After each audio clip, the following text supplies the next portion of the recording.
What is going on? Listen, I was in Ocala, and I was, needing some wood, and didn't have anything. Everything there was really big, and I ran out of what I had. And then once I ventured out on the trails, there was trees down everywhere. So, you know, you're rerouting and things like that. So the wife's at the outlet store is like, hey, probably use 10-ounce chainsaw, right? I already run Ryobi equipment, so I have a bunch of these batteries already. So it seemed legit, right? Brought it home. I was super excited. But now, so I got this battery. Do I want to bring a backup battery? I probably want to bring at least a charger, right? So now I'm adding more stuff, and I was already in a position where, you know, I'm running stuff's running out of batteries. Go to turn on my radio, the battery's dead.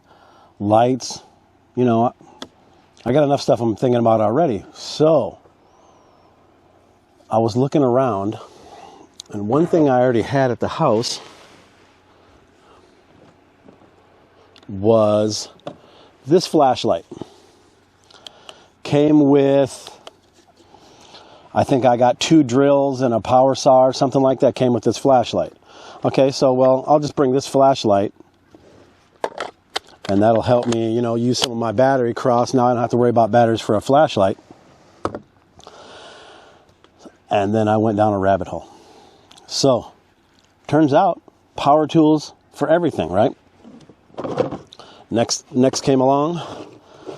I bought this lantern right here. It's got a couple different speeds on it.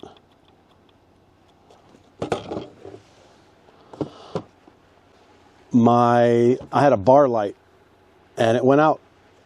Charge it back up, it would go like 10 minutes. Well, I didn't find that out until I was in the middle of the woods. So, picked this thing up. It's a light from Ryobi. Goes with the rest of my batteries.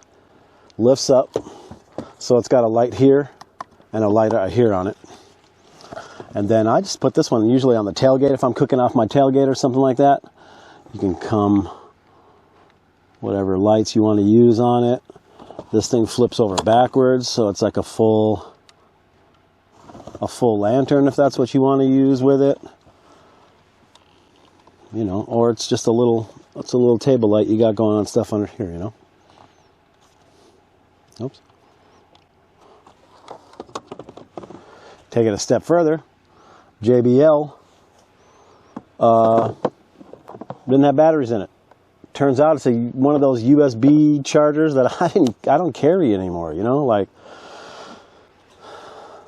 Ryobi makes a radio. Same battery. They make a fan. Now these two are clips right here, so I can take this one and put it inside your tent, next to your chair. Same thing with the radio, clip it onto anywhere you're at. Only thing I really carry now still that's outside of that range is I like these, what are these called? Defiant headlamps. They do red, they do white. They're for your forehead, and then they tilt down like this. But man, realistically, take one of these and put it on at night. Aim this thing to the ground. Perfect walking, right? You want to, but you're not shining it everywhere. Aim it up a little bit more. Now you can see the table in front of you, and then just straight walking. Take a look at it. You don't have to use my brand. I'm sure a lot of these companies are moving into this. I actually think I saw either Ryobi or Milwaukee actually has labeled a camping kit, and I think it's 2 lights and a radio and something like that. You know what I mean? Check it out. Think outside the box. You can find some stuff that'll work for you. I appreciate y'all. Take it easy.